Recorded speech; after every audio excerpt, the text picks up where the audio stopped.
A Christmas Carol by Charles Dickens. Stave 1. Marley's Ghost. Marley was dead, to begin with. There's no doubt whatever about that. The register of his burial was signed by the clergyman, the clerk, the undertaker, and the chief mourner. Scrooge signed it, and Scrooge's name was good upon change for anything he chose to put his hand to. Old Marley was dead as a doornail. Mind, I don't mean to say that I know, of my own knowledge, where there is particularly dead about a doornail. I might have been inclined myself to regard a coffin nail as the deadest piece of ironmongery in the trade, but the wisdom of our ancestors is in the simile, and my unhallowed hands shall not disturb it, or the country's done for. You will therefore permit me to repeat emphatically that Marley was as dead as a doornail. Scrooge knew he was dead. Of course he did. How could it be otherwise? Scrooge and he were partners for I don't know how many years. Scrooge was the sole executor, his sole administrator, his sole assign, his sole residuary legatee, his sole friend and sole mourner. And even Scrooge was not dreadfully cut up by the sad event, but that he was an excellent man of business on the very day of the funeral, and solemnized it with an undoubted bargain. The mention of Marley's funeral brings me back to the point where I started from. There's no doubt that Marley was dead. This must be distinctly understood, or nothing wonderful can come of the story I am going to relate. If we were not perfectly convinced that Hamlet's father died before the play began, there would be nothing more remarkable in his taking a stroll at night in an easterly wind upon his own ramparts than there would be in any other middle-aged gentleman's rashly turning out after dark in a breezy spot, say St. Paul's churchyard, for instance, literally to astonish his son's weak mind. Scrooge never painted out old Marley's name. There it stood, years afterwards, above the warehouse door, Scrooge and Marley. The firm was known as Scrooge and Marley. Sometimes people knew to do the business called Scrooge, and sometimes Marley, but he answered to both names.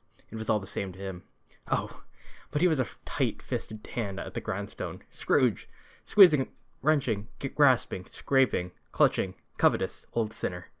Hard and sharp as flint, from which no steel had ever struck out generous fire, and self-contained and solitary as an oyster. The cold within him froze his old features, and nipped his pointed nose, shriveled his cheek, stiffened his gait, made his eyes red, his thin lips blue, and spoke out shrewdly in his grating voice. A frosty rime was on his head, and on his eyebrows and his wiry chin. He carried his own low temperature always about with him. He iced his office in the dog days, and didn't thaw it 1 degree at Christmas. External heat and cold had little influence on Scrooge. No warmth could warm, no wintry weather chill him. No wind that blew was bitterer than he, no falling snow was more intent upon its purpose, no pelting rain less open to entreaty. Foul weather didn't know where to have him. The heaviest rain and snow and hail and sleet could boast of the advantage over him in only one respect. They often came down handsomely, and Scrooge never did. Nobody ever stopped him in the street to say, with gladsome looks, "My dear Scrooge, how are you? When will you come to see me?" No beggars implored him to bestow a trifle. No children asked him what it was o'clock. No man or woman ever once in all his life inquired the way to such and such a place of Scrooge. Even the blind men's dogs appeared to know him, and when they saw him coming on, would tug their owners into doorways and of courts, and then wag their tails as though they said, "No eye at all better than an evil-eyed dark master." But what did Scrooge care? It was the very thing he liked, to edge his way along the crowded paths of life, warning all human sympathy to keep its distance, was what the knowing ones called nuts to Scrooge. Once upon a time, of all the good days in the year, on Christmas Eve, old Scrooge sat busy in his counting-house. It was cold, bleak, biting weather, foggy withal, and he could hear the people in the court outside go wheezing up and down, beating their hands upon their breasts and stamping their feet upon the pavement stones to warm them. The city clocks had only just gone 3, but it was quite dark already. It had not been light all day, and candles were flaring in the windows of the neighboring offices, like ruddy smears upon the palpable brown air. The fog came pouring in at every chink and keyhole, and was so dense without that although the court was of the narrowest, the houses opposite were mere phantoms. To see the dingy cloud come drooping down, obscuring everything, one might have thought that nature lived hard by and was brewing on a large scale. The door of Scrooge's counting-house was open that he might keep his eye upon his clerk, who, in a dismal little cell beyond, a sort of tank, was copying letters. Scrooge had a very small fire, but the clerk's fire was so very much smaller that it looked like one coal. But he couldn't replenish it, for Scrooge kept the coal box in his own room, and so surely as the clerk came in with the shovel, the master predicted that it would be necessary for them to part. However, the clerk, on his white comforter, and tried to warm himself at the candle, in which effort, not being a man of a strong imagination, he failed. "A Merry Christmas, Uncle! God save you!" cried a cheerful voice. It was the voice of Scrooge's nephew, who came upon him so quickly that this was the first intimation he had of his approach. "Pah!" said Scrooge. "Humbug!" He had so heated himself with the rapid walking in the fog and frost, this nephew of Scrooge's, that he was all in a glow. His face ruddy and handsome, his eyes sparkled, and his breath smoked again. "Christmas a humbug, Uncle," said Scrooge's nephew. You don't mean that, I am sure." "I do," said Scrooge. "Merry Christmas! What right have you to be merry? What reason have you to be merry? You're poor enough." "Come, then," returned the nephew gaily. "What right have you to be dismal? What reason have you to be morose? You're rich enough." Scrooge's, having no better answer ready to the spur moment, said, "Bah!" again, and followed up with, "Humbug." "Don't be cross, Uncle," said the nephew. "What else can I be?" returned the uncle, "when I live in such a world of fools as this? Merry Christmas! Out upon Merry Christmas! What's Christmas time to you but a time for paying bills without money? A time for finding yourself a year older but not an hour richer? A time for balancing your books and having every item in them through a round dozen of months presented dead against you?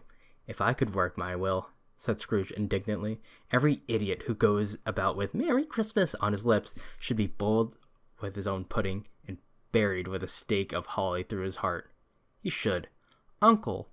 "Nephew," returned the uncle sternly, "keep Christmas in your own way, and let me keep it in mine."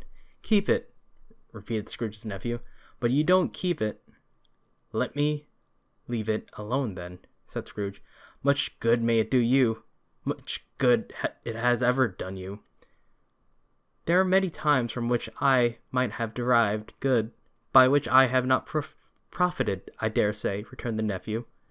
"Christmas among the rest, but I am sure I have always thought of Christmas time, when it has come round, apart from the veneration due to its sacred name and origin, if anything belonging to it can be apart from that, as a good time, a kind, forgiving, charitable, pleasant time, the only time I know of, in the long calendar of the year, when men and women seem by one consent to open their shut-up hearts freely, and to think of people below them as if they were fellow passengers to the grave, and not another race of creatures bound on the other journeys.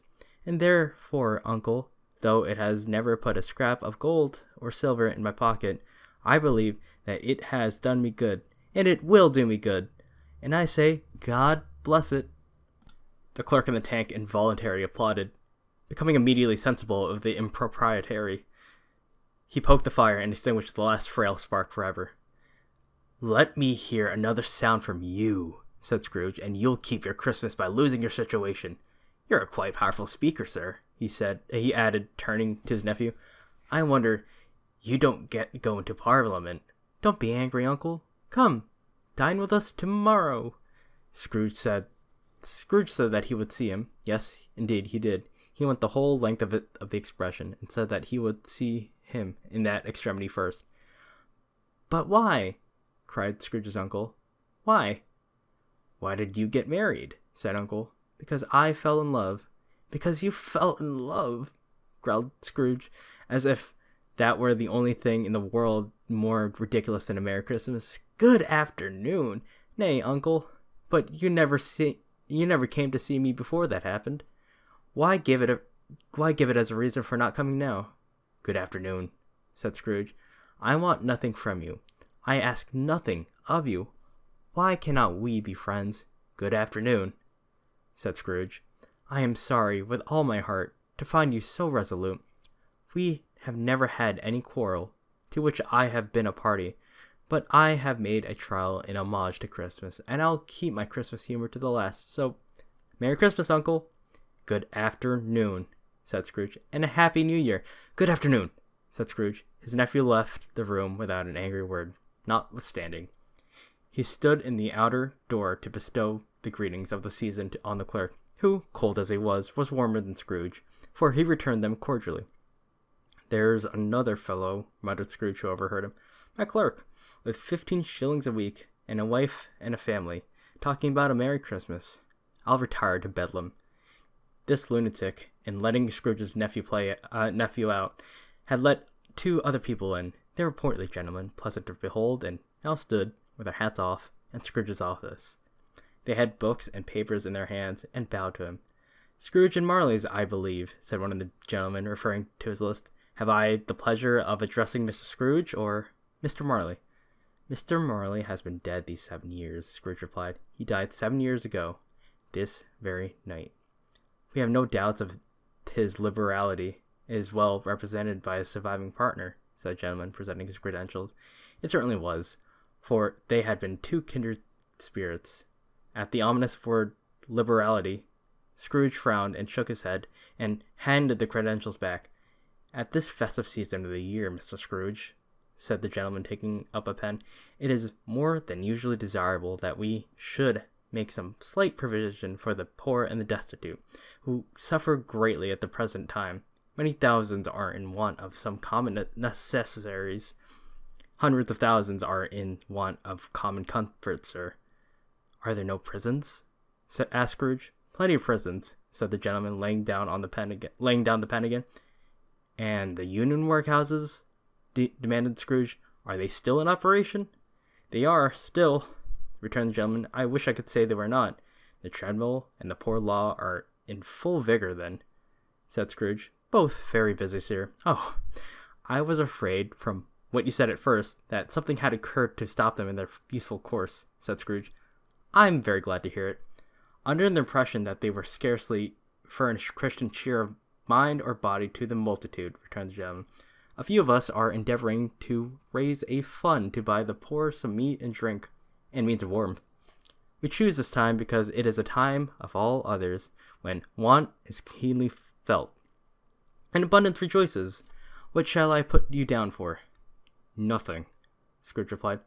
Oh, you wish to be anonymous. I wish to be left alone, said Scrooge. Since you ask me what I wish, gentlemen, that is my answer. I don't merry myself at Christmas, and I can't afford to make idle people merry. I help to support the establishments I have mentioned.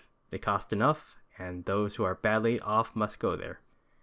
Many can't go there, and many would rather die. If they would rather die, said Scrooge, they had better do it, and decrease the surplus population. Besides, excuse me, I don't know that.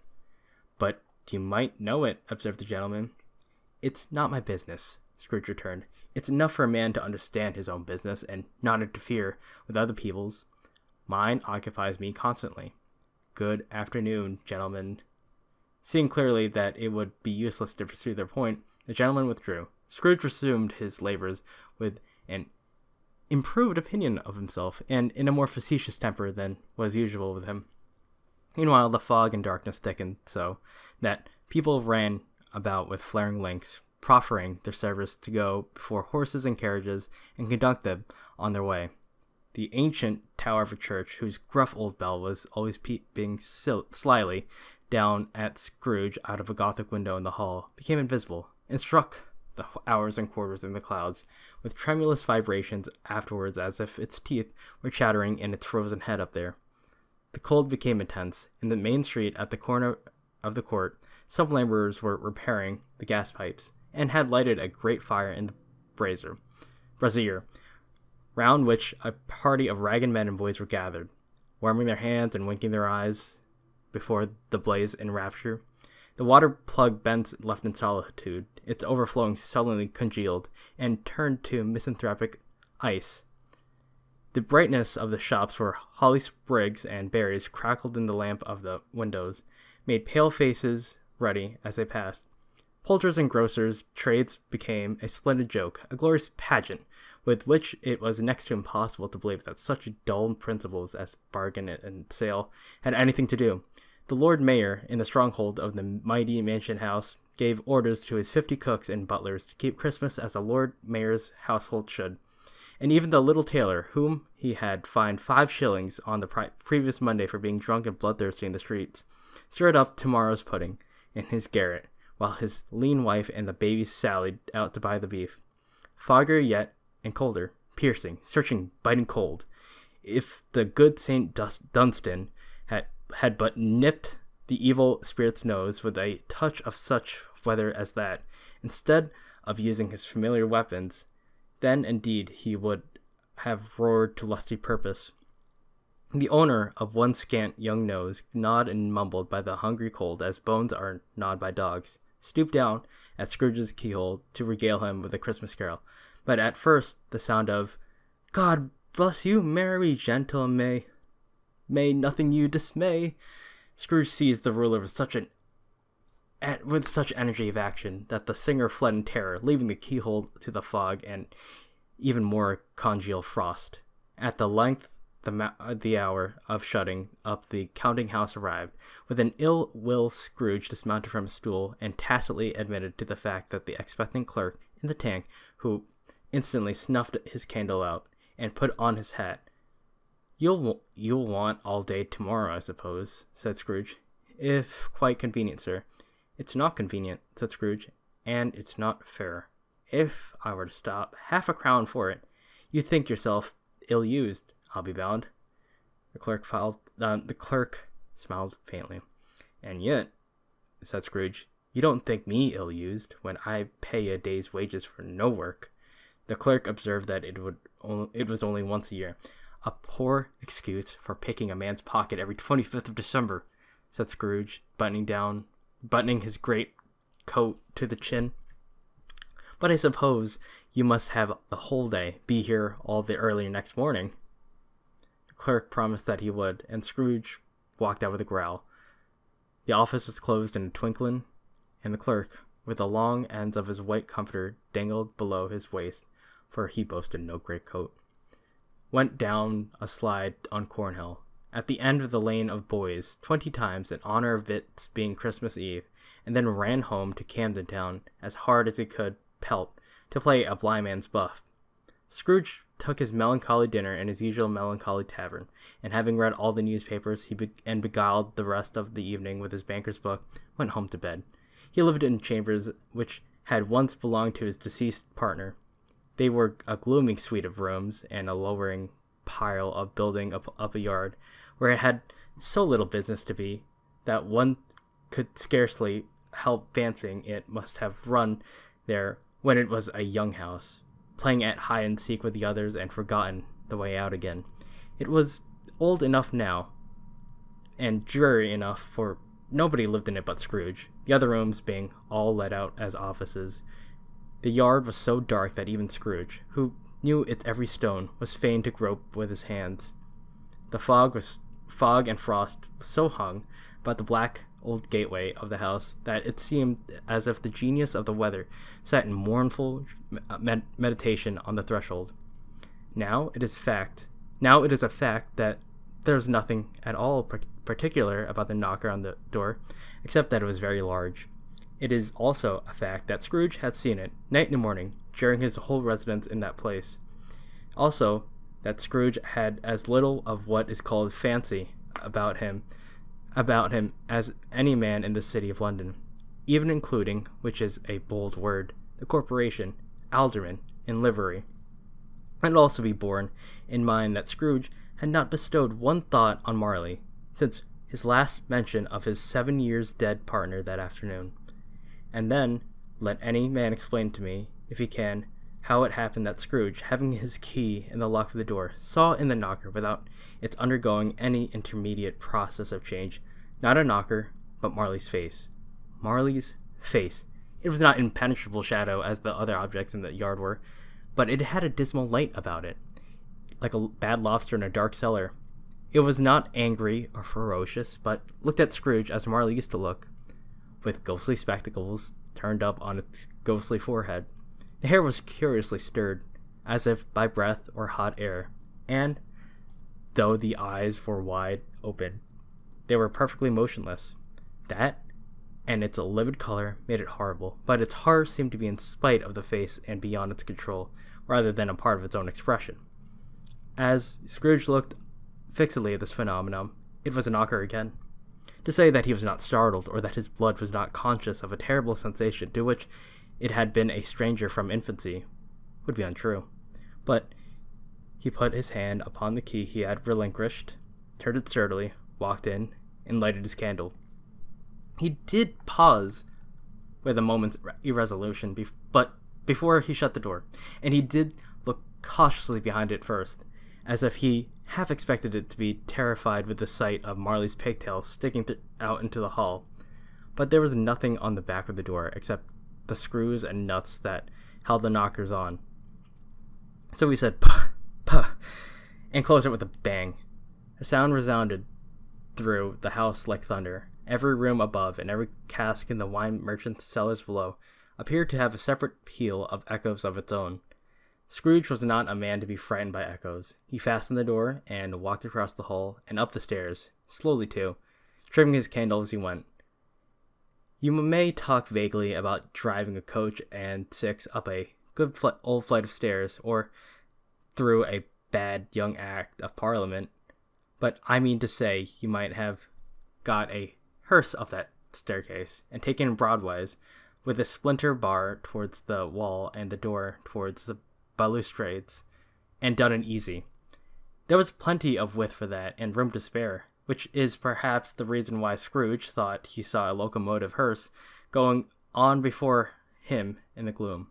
Half a dozen gas lamps out of the street wouldn't have lighted the entry too well, so you may suppose that it was pretty dark with Scrooge's dip. Up Scrooge went, not caring for a button for that. Darkness is cheap, and Scrooge liked it. But before he shut his heavy door, he walked through his rooms to see that all was right. He had just enough recollection of the face to desire to do that. Sitting room, bedroom, lumber room, all as they should be. Nobody under the table, nobody under the sofa, a small fire in the grate, spoon and basin ready, and the little saucepan of gruel. Scrooge had a cold in his head. Upon the hob, nobody under the bed, nobody in the closet, nobody in his dressing gown, which was hanging up in a suspicious attitude against the wall. Lumber room as usual. Old guard, old shoes, 2 fish baskets, washing stand on 3 legs, and a poker. Quite satisfied, he closed his door and locked himself in. Double locked himself in, which was not his custom. Thus secured against surprise, he took off his cravat, put on his dressing gown and slippers, and his nightcap, and sat down before the fire to take his gruel. It was a very low fire indeed, nothing on such a bitter night. He was obliged to sit close to it, and brood over it, before he could extract the last sensation of warmth from such a handful of fuel. The fireplace was an old one, built by some Dutch merchant long ago, and paved all round with quaint Dutch tiles, designed to illustrate the scriptures. There were Cains and Abels, Pharaoh's daughters, queens of Sheba, angelic messengers descending through the air on clouds like feathers, Abrahams, Belshazzars, apostles putting off to sea in butter boats, hundreds of figures to attract his thoughts. And yet, that face of Marley, 7 years dead, came like the ancient prophet's rod, and swallowed up the whole. If each smooth tile had been a blank at first, with power to shape some picture on its surface from the disjointed fragments of his thoughts, there would have been a copy of old Marley's head on every one. "Humbug," said Scrooge, and walked across the room. After several turns he sat down again. As he threw his head back in the chair, his glance happened to rest upon a bell, a disused bell, that hung in the room, and communicated for some purpose now forgotten with the chamber in the highest story of the building. It was with great astonishment, and with a strange, inexplicable dread, that, as he looked, he saw this bell begin to swing, It swung so softly in the onset that it scarcely made a sound, but soon it rang out loudly, and so did every bell in the house. This might have lasted half a minute or a minute, but it seemed an hour. The bells ceased, and as they had begun together, they were succeeded by a clanking noise deep down below, as if some person were dragging a heavy chain over the cask in this wine merchant's cellar. Scrooge then remembered to have heard the ghosts in haunted houses were described as dragging chains. The cellar door flew open with a booming sound, and then he heard the noise much louder, on the floors below, then coming up the stairs, then coming straight towards his door. "It's humbug still," said Scrooge. "I won't believe it." His color changed, though, without a pause. It came on through the heavy door and passed into the room before his eyes. Upon its coming in, the dying flame leaped up, as though it cried, "I know him! Marley's ghost!" and fell again. End of chapter 1.